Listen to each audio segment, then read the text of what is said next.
Bonjour, c'est Drawer. Aujourd'hui, nous allons parler cinéma, encore une fois évidemment, mais avec des magazines. C'est un nouveau concept. Je vous propose de découvrir quelques magazines en passant assez vite à travers et regardant les articles, en les lisant ensemble. Aujourd'hui, nous allons parler d'un Mad Movies, un Mad Movies que j'avais qui est de juin 2016, donc autant dire qu'il date un peu, et qui parle notamment de The Witch, Conjuring 2, Neon Demon et Belladonna. Je vous avais parlé de The Witch, je vous avais pas parlé de Conjuring 2, ni de Neon Demon, ni de Belladonna, que je n'ai pas vu d'ailleurs, Belladonna. Donc c'est parti, on commence. Donc celui-ci était offert avec le DVD de Deathgasm. Deathgasm que j'ai vu et dont je vous ai parlé en vidéo, vous pouvez aller voir. Il y a une jolie pub sur Les Fils del Topo, une BD de Jodorowsky que je n'ai pas lu, mais qu'il faudrait que je lise quand même parce que ça a l'air très sympathique. Donc ça commence par le courrier des lecteurs de Mad Movies avec l'agenda et compagnie. Donc ça parle du NIF auquel on est allé évidemment avec Adrien et David. Vous pouvez retrouver toutes les vidéos sur ma chaîne. Nous pourrons aussi retrouver le titre mystérieux. Alors je vous le montre de plus près. Hop. Saurez-vous retrouver quel film c'est? Pour ma part, je n'en sais foutre rien. Bed of the Dead, encore un nouveau film de la part de Black Phone, ce collectif de cinéastes canadiens réunis autour de Chad Archibald, directeur photo sur Byte, et les deux antisociales. Okay. Soirée pyjama, film soirée pyjama qui tourne mal. Ok, ensuite on parle de Nerved, que on a vu aussi avec Adrien et David. Il y a critique sur notre truc Sharknado 4 on a arrêté au 2, hein. Le 2 nous a fait beaucoup de mal. Et ok, ça parle de Godzilla Résurgence aussi. Il y a le côté voilà, tous les films asiatiques qui sont sortis. Je regarde très peu de films asiatiques, mais j'ai vu quand même le dernier, comment il s'appelle, The Strangers, qui était cool. Ils en parlent pas dans celui-là. Cyborg Massacre, putain, alors là on dirait Broforce le truc quoi. Je sais pas si vous connaissez le jeu vidéo Broforce, qui était assez fabuleux, enfin qui est assez fabuleux, où tu contrôles des petits personnages qui font référence au cinéma, genre t'as Stallone, t'as Rambo, t'as Terminator, t'as Kill Bill, t'as tout ça, et tu défonces un espèce de shoot 'em up, un pixel art qui est excellent. The Woods que je n'ai pas vu, donc voilà, je ne vais pas vous en parler plus. La BD Doggy Bags. Ah ça, si vous connaissez pas Doggy Bags, c'est énorme. C'est une bande dessinée faite par le collectif des gars qui ont fait Mutafukaz. Voilà, donc en fait en général c'est des auteurs différents, mais il y a souvent l'auteur de Mutafukaz. Donc c'est cool, j'en avais lu une que m'avait prêté un pote et c'était très sympa. Donc ça parle des courts-métrages aussi. Donc là il y a un comparatif entre Le Voyage Fantastique et L'Homme qui rétrécit, deux films que je n'ai pas vus. Donc là ça parle des trucages de Warcraft, que je n'ai toujours pas vu non plus. Donc on peut voir à quoi ressemble un orc et ce qu'il était avant d'être un orc. Ensuite, le BIF. Donc ça, le BIF, c'est le festival de Bruxelles. On parle du BIF de 2016 qui apparemment proposait des films sympas. Ah non, parce qu'il parle de Yoga Housers, ce qui n'est pas sympa. C'est quoi ça, le film My Big Night de Alex de la Iglesia? Si vous connaissez pas aussi, Alex de la Iglesia, Le Jour de la Bête. Très bon film. Qu'est-ce qu'on a à festival? Même pas peur 2016, c'est quoi ça, hein? Beaucoup de pubs, une pub toutes les 2 pages. Ah voilà, alors là les avis chiffrés. Donc ça c'est intéressant. Ok, donc nous avons les avis chiffrés donc sur Conjuring 2 qui a une note de 4, 3,5, 4,5, donc qui est quand même plutôt bien noté. Pour l'avoir vu, c'est vrai qu'il est pas mal. Je l'ai pas trouvé révolutionnaire. Elle de Verhoeven, si vous ne l'avez pas vu. Alors là il se tape des super bonnes notes. Donc c'est bien. Je suis pas toujours d'accord avec leurs notes, mais bon là sur elle, donc 3,5, souvent drôle et décapant, mais Isabelle Huppert en chef de boîte de jeux vidéo implacable.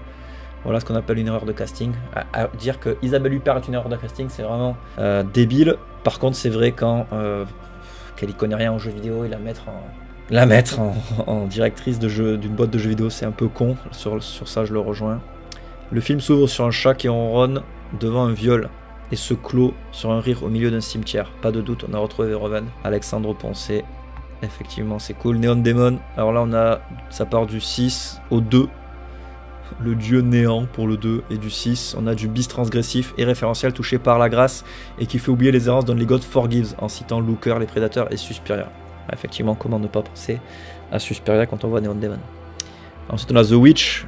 Alors là j'aime bien le 666, ici, tout est dans la note effectivement, donc là ça va quand même de 666 à 1, Donc là c'est Fausto Fasolo qui est le rédacteur en chef de Mad Movies. Et il lui met un, donc là c'est Gilles Esposito qui dit c'était ça, ce truc dont on me rabat les oreilles depuis des mois. Il a été visiblement déçu. Et pour X-Men Apocalypse, très peu qui ont noté. J'aime bien les avis chiffrés. On pouvait retrouver tous les avis chiffrés sur le forum de Mad Movies. C'est plutôt cool. Enfin, les avis chiffrés des viewers du forum. Tiens, d'ailleurs, c'est vrai que les nouvelles saisons de X-Files, est-ce que vous aimez X-Files? Dites-moi dans les commentaires. Et donc voilà, Black Book. Donc là, on fait une jolie blague. Donc The Witch de Robert Eggers, dossier complet. The Witch ne sombre pas un seul instant dans la prétention démonstrative, bien au contraire, c'est une œuvre profondément humble qui en dit bien plus qu'elle n'en montre, avec la super Anna Taylor-Joy que vous pouvez retrouver dans Split. Voilà, donc interview de Robert Eggers. Les jumpscares ne servent pas à grand chose, il faut saisir l'essence de l'humanité, ce qui la terrifie. Je m'intéresse aux idées archétypales, celles qui parlent à tout le monde à un niveau primitif. Tout un programme, The Neon Demon, Burn, Baby Burn. Excellent film, si vous ne l'avez pas vu, je vous le conseille. Dans un Neon Demon, le vernis de la modernité visuelle ne parvient jamais à dissimuler des pulsions primales et sauvages. Ok. Donc après, nous avons une interview de Nicholas Winding Refn. Durant la préparation de The Neon Demon, j'ai souvent mentionné Marée Nocturne comme exemple d'œuvre capable d'évoluer sur le fil du rasoir entre mysticisme et réalisme. Belladonna de Eiichi Yamamoto, l'extase et l'agonie. Regardez. Une énorme meuf qui s'empale sur une bite. Très joli dessin. Alors là, on dirait du Jodorowsky un peu. Ça part en sucette. Je ne l'ai pas vu, mais du coup, ça me donne envie de le voir en fait. The Serpent and the Rainbow de Wes Craven. L'été sera chaud avec la ressortie de cette aventure politico-mystique à base de vaudou. Sorti en France en 88. D'accord. Je n'ai pas vu ce film de Wes Craven. Génial. Ça donne envie. Effectivement. James Wan. Donc ça parle de Conjuring 2, donc ses rencontres avec James Wan. Il y a quelques questions. Donc il dit: j'ai tourné les Conjuring en numérique pour pouvoir les manipuler à ma guise lors de la post-production. Je suis de ces réalisateurs qui aiment avoir une maîtrise totale. Je suis un vrai freak controller. 1,5 milliard de dollars dans le monde. Ah, donc là ça va parler de Taxi. Train to Busan. Du bon. Ah, c'est le dossier Cannes 2016. Là. Donc ça parle de Mademoiselle de Park Chan-wook que j'ai pas vu. Le bon gros Jean que j'ai pas vu. Transfiguration dont j'ai parlé, putain, il faut voir ce film. Revisite du film de vampire social. Voilà, Train to Busan, chef-d'œuvre, Strangers, excellent aussi. Un peu longué, mais vraiment charmé. Tiens, interview de Julia Ducournau, dis donc, putain, je vais y arriver. Steak tartare, ils sont cons. Donc c'est pour Grave qu'il faut aller voir, qui est au cinéma en ce moment. Elle parle de Henry, portrait d'un serial killer, de Harry Potter. Je sais pas quoi, pourquoi elle parle de Harry Potter. L'humour de Grave est très lynchien. Elle se compare à Lynch. On est bien. Ah putain, ça aussi, putain de merde. Donc là en fait en gros il parle de plusieurs films. Mais l'image que vous voyez là, c'est The Greasy Strangler. Et ils ont mis le DVD dans un de leurs derniers numéros, du caviar. Ah tiens, là ça parle de Mark Shostrom, qui est un maquilleur sur Freddy. Ouais, Freddy 3, Les Griffes du Cauchemar. Sur Phantasme 2 et 3, sur Evil Dead 2. Si je pouvais voyager dans le temps, je reviendrais sur le plateau de Dar l'Invincible, au milieu du plan contourné ce jour-là, et je rendrais mon tablier pour aller bosser sur The Thing. Putain, il a refusé The Thing, le gars. Les glandes. Donc là, ça parle de films en DVD, des films de bis italiens de Joe D'Amato. Ok. Là, ça parle des DVD, La Tour du Diable, La Poupée Diabolique. Grosse pub du NIF. Ça parle de La Panthère Noire, DVD que j'ai pas vu. La Féline. Ah oui, La Féline, il y avait... c'est le Fossoyeur qui en avait parlé de ce film, non? Je crois. Je sais plus. Que je n'ai pas vu. Ah voilà, ça parle de tous les films de la Hammer avec La Momie. Ils ont fait des ressorties DVD. Ça bande sec, hein, on a un gros jeu de mots. Et bien sûr, l'abonnement premium de Mad Movies, qui est extrêmement cher. Deathgasm. Donc voilà, Deathgasm, matez-le.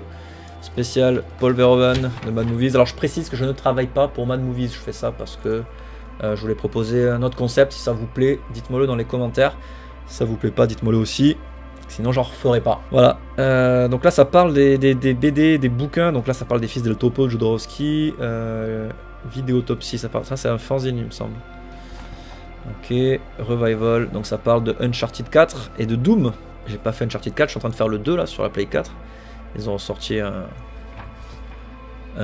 jeu qui regroupe le 1, 2, 3, je crois. Ah voilà, donc là c'est les BO. Donc écoutez la BO de The Witch qui est putain d'anxiogène. Celle de Neon Demon est vraiment très cool. Donc là il parle de Amando de Osorio, pionnier du cinéma fantastique ibérique Avec les moyens du bord, beaucoup de volonté et autant de restrictions pour lui compliquer la vie, il réussit néanmoins à créer son univers cinématographique et ses propres monstres, les fameux morts-vivants templiers. Je n'ai pas voulu imiter Georges Roméo, mettre en scène les mêmes zombies, je me suis référé aux légendes de ma Galice natale, à l'histoire européenne, c'est ainsi que sont nés les Templiers morts-vivants. Donc les Templiers morts-vivants, apparemment, qui est un de ces films que je n'ai pas vu, je ne savais même pas. Je n'ai pas été soutenu par les pouvoirs publics qui, plutôt que le cinéma de genre, préfèrent subventionner les films artistiques les plus présentables à leurs yeux. Donc dans sa filmographie, qu'est-ce qu'il y a que je connais? Les Pistoleros, le massacre d'Hudson River, c'est quoi? C'est des westerns ça, non? Malenka la vampire, la révolte des morts-vivants, le retour des morts-vivants. D'accord, le retour des morts-vivants. La nuit des sorciers, le monde des morts-vivants, la chevauchée des morts-vivants. Okay. Il a fait que des trucs sur des morts-vivants. Hydra, le monstre des profondeurs. La Maison Rouge, c'est très vite vu condamné à perpétuité pour cause de classicisme. Je ne connais pas du tout. Et voilà, on termine sur donc le Give Me 5, je trouve ça plutôt sympa. C'est les 5 films choisis par un réalisateur. Donc là, en l'occurrence, c'est Mick Garris, celui qui a fait la série Fear Itself et Masters of Horror. Donc lui, il a choisi La fiancée de Frankenstein, qui revient souvent. Monty Python Sacré Graal, que je n'aime pas. Je n'ai pas réussi à les finir. Honnêtement, ça m'a fait chier. Rage de Cronenberg, que je n'ai pas vu non plus. Et Psychose d'Alfred Hitchcock, qui est un classique, évidemment. Voilà, cette petite review d'un magazine est terminée. J'espère que vous aurez appris des choses, ça vous aura intéressé. Surtout, n'hésitez pas à m'en parler dans les commentaires. Et je vous en referai une autre à l'occasion, ou pas. Voilà, c'est vous qui décidez, parce que je suis à l'écoute de mes viewers. Voilà, n'hésitez pas à vous abonner à la chaîne, évidemment, à partager et à en parler autour de vous. Laissez un pouce en l'air. Bisous!